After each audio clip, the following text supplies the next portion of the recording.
There is only addition and multiplication. I will just remove negative thoughts and I will have positive thoughts.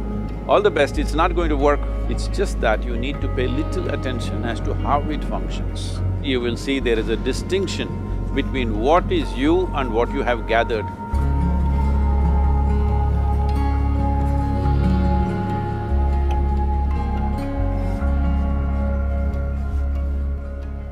Well, see the way the question is asked and also the way normally it's addressed is, people think there is something called as negative thought and positive thought.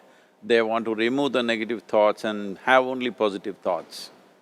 For such people, I would ask them to just experiment for 10-15 seconds. Let them forcefully remove one thought from their mind. For example, next 10 seconds, just don't think of a monkey. Try not to think of a monkey for next 10 seconds. You will see you will be full of monkeys. So what I'm saying is, this is the nature of your mind, because in this mind, all the three pedals are throttle. There is no brake, there is no clutch. Whatever you touch, it will only go faster. In this kind of mind, people have been taught from moral teachers and religious teachers, do not think about bad things. Well, since then it's been a full-time job. So there is no way you can handle the mind like this. This doesn't need any great enlightenment. If you spend 2 minutes with your eyes closed, you will realize you cannot do anything forcefully with this mind. So, I want to remove negative thoughts. Do not ever go in this direction, because what you want to remove will become your quality. Always you will be on it. So what should I do? The thing is this, without understanding the fundamental mechanism of this mind, because our mind, human mind, is the most sophisticated computer on the planet. Even all the supercomputers have come out of this. When this is the case, is it not important that we understand the mechanics of how it functions?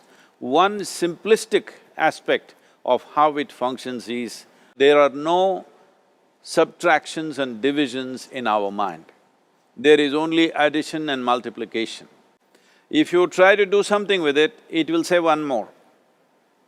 If you try hard, it will multiply into many more. In this mind, you don't try to identify what is positive, what is negative and try to remove it. First of all, one needs to understand, this mind of yours, this body of yours is supposed to serve you. The life that you are is important. Body and mind are vehicles that must serve us. If you sit in a vehicle, it must go where you want to go. If it goes to its own destination, what is the point of such a vehicle? It's just a nuisance.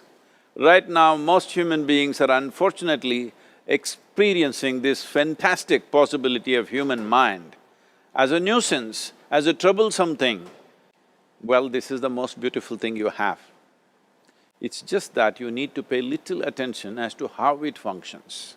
One simple thing is this. First and foremost process is, that's why we put out this process called isha kriya.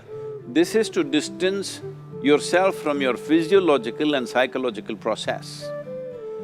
There is something called as you which exists. This is not a composite of all your thoughts and emotions and physiological processes. Beyond that, there is you. If you close your eyes, even if you cannot see anything, you're still there. It is through the window of your eyes that you're looking out, but if you close your eyes, it doesn't mean that you don't exist, you still exist. So beyond your thought, you still exist, beyond your emotion, you still exist. So that you, the life that you are, this has to come into your experience. Why is it that you're not allowing that to come into your experience, which is the most significant aspect of who you are? Who you are right now, the most significant aspect is, you and me are alive right now, this is it. What I'm thinking, what you're thinking is not the important thing. We are alive right now, that is the important thing. So, it is important that you focus on this fundamental sense of aliveness within you, and then you will see there is a natural distance between you and your thought process.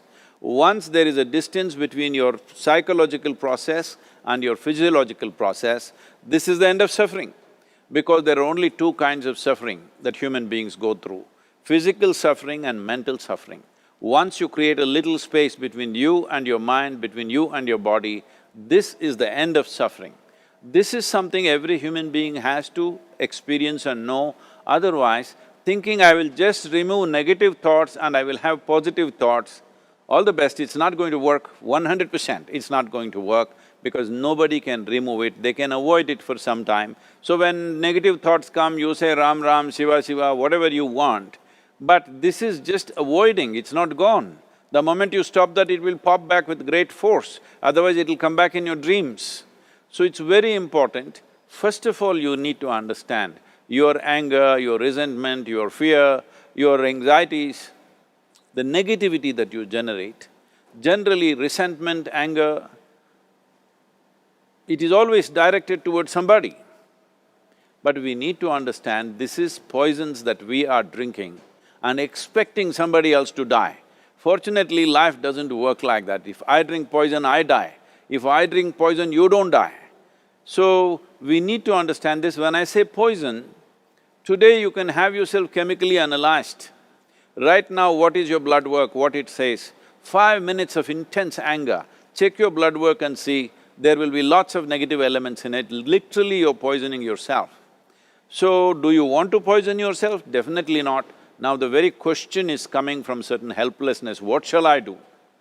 Don't do anything, just sit back and just concern yourself with something which is a life process. Maybe your heartbeat, maybe your breath, maybe just the sensation of being alive. Depending upon how sensitive or how perceptive you are, accordingly, find something. It could be a sensation in the body, it could be breath, it could be heartbeat, it could be anything, something which indicates life to you.